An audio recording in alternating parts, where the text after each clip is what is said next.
All right, guys, do you want to see one of the most humiliating videos you've ever seen in your life? Well, if you do, that's what I'm here for. I'm here to show you one of the most humiliating videos you've ever seen in your life. So Mika Brzezinski and Joe Scarborough on Morning Joe on MSNBC, they have been sort of leading the anti-Trump charge for years. They've been calling him an authoritarian, a fascist, making comparisons to Hitler, talking about, the dark place he wants to take this country. And look, to be fair, a lot of the things they say are true. These are not people whose politics I agree with. They are definitely corporate-type Democrats. Of course, Joe Scarborough is a former Republican.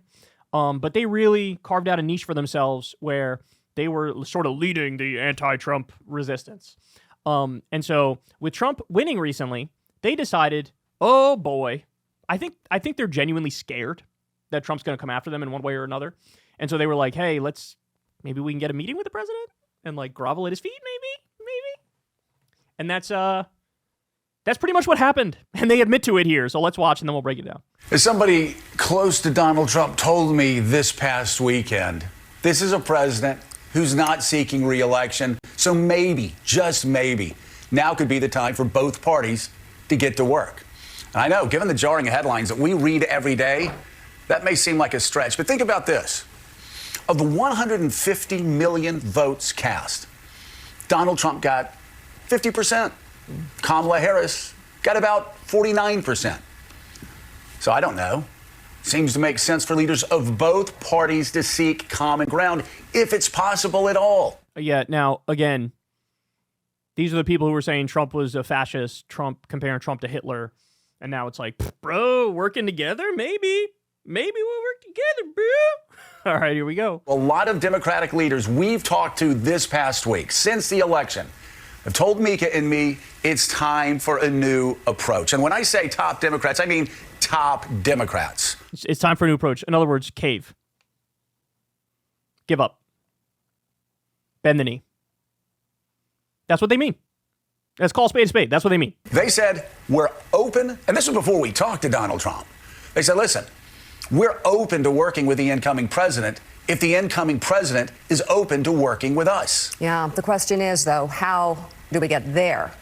Hyperbole and personal attacks will not work. My hair on fire doesn't work. We've all seen that. What also does not work is threatening political opponents with arrest, harassment, and even jail. That is a failed path. Recent history has proven that impeachments and trials turn those on trial into political martyrs and only make them more popular with the American people. Just ask Bill Clinton and Donald Trump. We know this will be a consequential presidency. The question is whether it will be constructive. It will take a new approach from all sides, from both parties. Maybe Hitler will be constructive. Maybe Hitler will be constructive. That's all I'm saying. And a leader who can bring them together, and only time will tell if Donald Trump is that leader. As for us, we also let him know that we will continue to speak truth to power and push back hard when called for, as we have with all presidents. Don't be mistaken. We're not here to defend or normalize Donald Trump. We're here to report on him and to hopefully provide you insights that are going to better equip all of us in understanding these deeply unsettling times. And I am reminded of what Marty Barron, legendary editor, told his Washington Post reporters back in the first term. We're not going to war. We're going to work.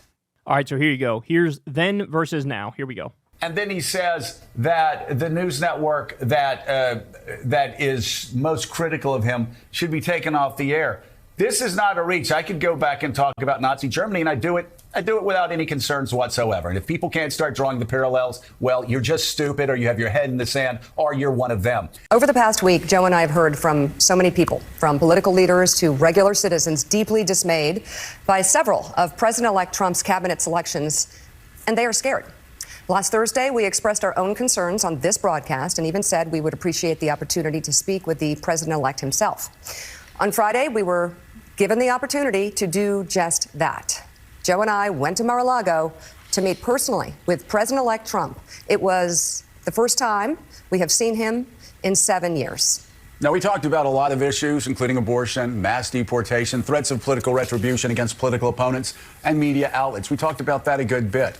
And it's going to come as no surprise to anybody who watches this show, has watched it over the past year or over the past decade. that we didn't see eye to eye on a lot of issues, and we told him so. What we did agree on was to restart communications. My father often spoke with world leaders with whom he and the United States profoundly disagreed. That's a task shared by reporters and commentators alike. We had not spoken to President Trump since March of 2020, other than a personal call Joe made to Trump on the morning after the attempt on his life in Butler, Pennsylvania. In this meeting, President Trump was cheerful, he was upbeat, he seemed interested in finding common ground with Democrats on some of the most divisive issues.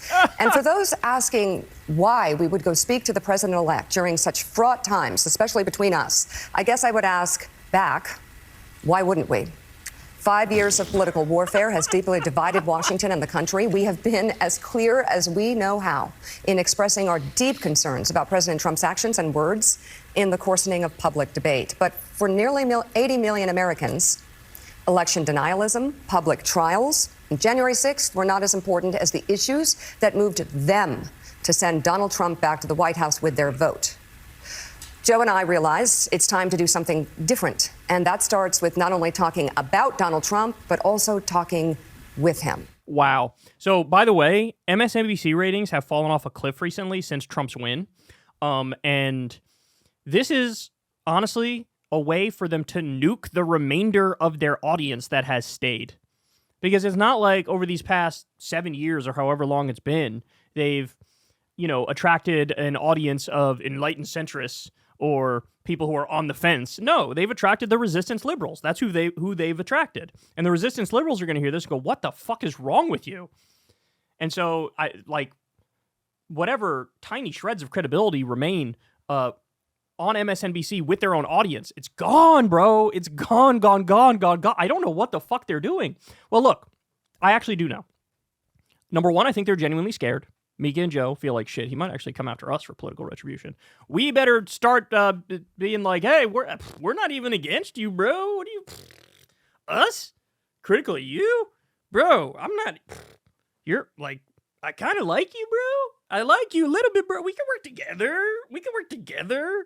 We can make sure Hitler colors within the lines and stuff, bro. That's kind of what he's doing. And then the other point is, shout out to Adam Johnson for making this point. He says, reading between the lines here, the conclusion is obvious. Trump and top Democrats will work together to neutralize their mutual enemies, namely Gaza protesters, the unhoused, and climate migrants. Just to be clear, because everyone is being super vague. Yeah, and also, by the way, throw trans people in there. Trans people were the first ones under the bus after the Kamala loss, even though Kamala never mentioned trans people, and they have nothing to do with the election loss. Trans people were thrown right under the bus. So in other words, what you're going to see is the pre-capitulation to the areas where Democrats think, hey, will it be electorally beneficial for us to cave on this issue and this issue and this issue? Let's do that. And then maybe we'll win next time, bro. That's the ideology. That's the mindset. And Mika and Joe Scarborough are part of that mindset. 100% misreading the results of this election. Donald Trump is the most arrogant, unhinged, and angry political candidate in my lifetime. And he won. So it would be more reasonable to be more arrogant and unhinged and angry. So in other words, the exact opposite of what they're talking about. Actually, bro, I think you're right on these 4 or 5 things. Maybe we could screw over homeless people together and shit on trans people together and arrest Gaza protesters together, bro. First of all, that's bad from a moral and ethical perspective. It's just bad as such. But also the idea that's going to help you win elections. No, it's not. Not even close. So anyway, there you have it. Pre-capitulation. Absolutely pathetic. These are little weasels who believe in nothing. And by the way, look, final point here. For anybody who remained in their audience, wakey. What are you doing? Go to outlets that actually believe in something. Not to pat myself on the back too hard here, but my message is clear. And I'm not going to back off my message because it's politically inconvenient at the moment.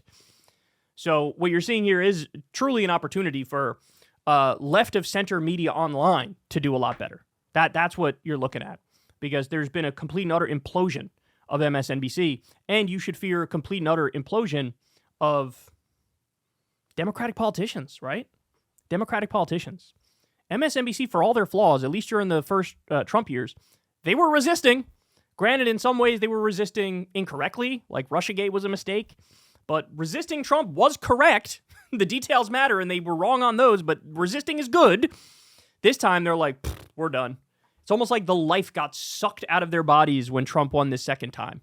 No, the reaction needs to be the opposite. The reaction needs to be, oh, fuck this.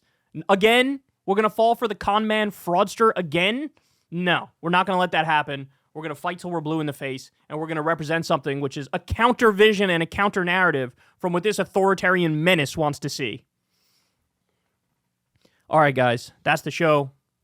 Love you all very much, man. You know the drill. Everybody, please click like. Please click subscribe. Support the show on Patreon or tip with that thanks button on YouTube. It means the world to us. So, love you, and we'll see you back here tomorrow. Same time, same place. Peace. Hey, y'all, do me a favor and like and subscribe. It helps out big time in the algorithm. Click the bell as well for notifications when videos drop. And watch that video on screen right now. You know you want to.